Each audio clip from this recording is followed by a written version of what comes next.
محفوظ ہوتا ہے، اور کتاب جو لکھا ہوا چاہے کتابی شکل میں موجود ہو جو سفینے میں ہو، تو قرآن پاک بار بار پڑھنے سے سینے میں محفوظ ہوتا ہے، اور یہ ورق میں لکھے ہوئے سفینے میں محفوظ ہوتا ہے۔ تو گویا کہ میرے عزیز بچوں، یہ قرآن سینے بھی محفوظ ہے اور سفینے بھی محفوظ ہے۔ اس امت کے اندر قرآن پاک شروع سے لے کر آج تک محفوظ ہے۔ مسلمانوں پر بہت ایسا دور بھی گزرا کہ جہاں ان کے اوپر ایسی تباہیاں آئی، پریشانیاں آئی، کہ جہاں دنیا کے اندر اس وقت اس کی کوئی حکومت بھی نہیں تھی، ایسے وقت میں ان کے اوپر ایک ایسا دور آیا کہ اس دور کے اندر مسلمانوں کو ہر طرح سے ظلم و ستم کے آگے برداشت کرنا پڑا۔ ایسے وقت بھی قرآن پاک مسلمانوں کے اندر محفوظ رہا۔ ایک وہ دور آیا فتنے کا، تاتاری فتنے کا دور آیا۔ اس فتنے میں یہ ہوتا ہے کہ ایک دن بغداد کے اندر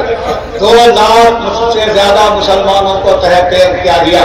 اور اس کے بعد اس کا تحقیق کرنے کے بعد قرآن پاک کے مسئلے کو انہوں نے یہ کہا کہ ہم مٹا دیں، قرآن پاک کو دریا میں ڈالا گیا، اس طریقے سے قرآن پاک کو جلایا گیا۔ میرے بزرگوں دوستوں، مسلمانوں کا خون اس طریقے سے بہایا گیا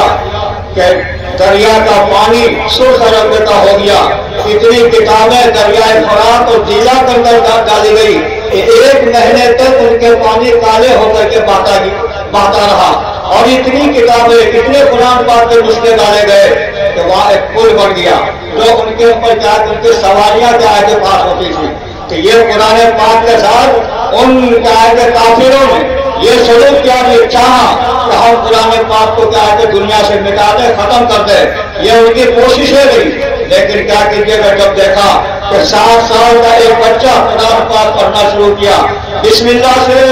پڑھ کر ناش تک پڑھ کر کے ختم کر دیا، ان کو حیرت ہو گئی کہ میرے عزیز بچوں، یہ قرآن پاک کی عظمت، یہ ان کی عزت، یہ ان کی کرامت ہے۔ کیا کفر نور خدا کفر کی حرکت طے کرتا کر ٹھوکوں سے یہ چراغ بجھایا نہ جائے گا۔ تو آج اگر دنیا چاہے قرآن کو مٹانے کے لیے، یہی وہ وقت آیا کہ جب انگریزوں کا زمانہ آیا، انہوں نے بھرپور کوشش کی کہ ہندوستان سے قرآن کو مٹا دے، علماء کو مٹا دے۔ علماء نے قربانیاں دی، حفاظ نے قربانیاں دی، ان کی قربانیوں سے آج یہ قرآن پاک ہم تک پہنچا ہے، ان اسلاف کی قربانیوں سے ہمارے تک پہنچا ہے۔ آج ہم قربانیاں دینے کے لیے ان کے اندر پیچھے ہیں، اور ہمارے بچے، ہمارے سماج، ہمارے ماحول میں آج قرآن پاک کے تعلیم کی کیا اہمیت نہیں ہے۔ اس لیے آج وہ بچے خوش قسمت ہیں، وہ بچے مبارکباد ہیں کہ جو مدرسے میں رہ کر قرآن پاک کی تعلیم حاصل کرتے ہیں، جو ان اساتذہ کے سائے میں رہ کر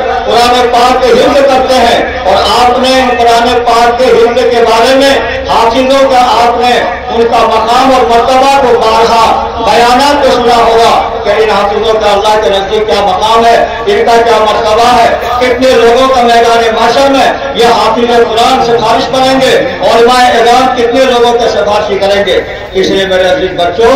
آج ان بچوں کے قرآن پاک جنہوں نے حفظ کو مکمل کیا ہے، ان کے حفظ کو دیکھ کر ہر ایک کے اندر ایک شوق اور جذبہ پیدا ہونا چاہیے، ہر ایک کا عزم ارادہ ہونا چاہیے کہ ہم اگر دنیا کے اندر جیئیں گے، دنیا کے اندر رہیں گے، تو قرآن سے میرا تعلق، قرآن سے میرا واسطہ، قرآن سے میری نسبت ہوگی۔ ہم حافظ قرآن بنیں گے، عالم قرآن بنیں گے، تو قرآن پاک کے کوئی الفاظ کی حفاظت کرنے والے بنیں گے، تو قرآن پاک کے معنی کی حفاظت کرنے والے بنیں گے۔ ہر طرف سے قرآن پاک کی حفاظت قیامت تک ہوتی رہے گی، اور قیامت تک دنیا کی کوئی طاقت قرآن کو مٹا نہیں سکتی ہے۔ اس لیے میرے عزیز بچوں، ان کے لیے تیار ہو جاؤ، آمادہ ہو جاؤ۔ اب آپ یہ بیان کرنے کے نہیں کہ 5 منٹ کا یہ بات ہے کہ 5 منٹ میں کچھ کہہ دیجیے، تو میں ان حضرات کا خصوصیت کے ساتھ مدرسے کے بانی اور محتمین حضرت مولانا کبیر الدین خاران صاحب کے لیے مبارکباد دیتا ہوں۔ اللہ ان کے صحت و عافیت کے ساتھ زیادہ سے زیادہ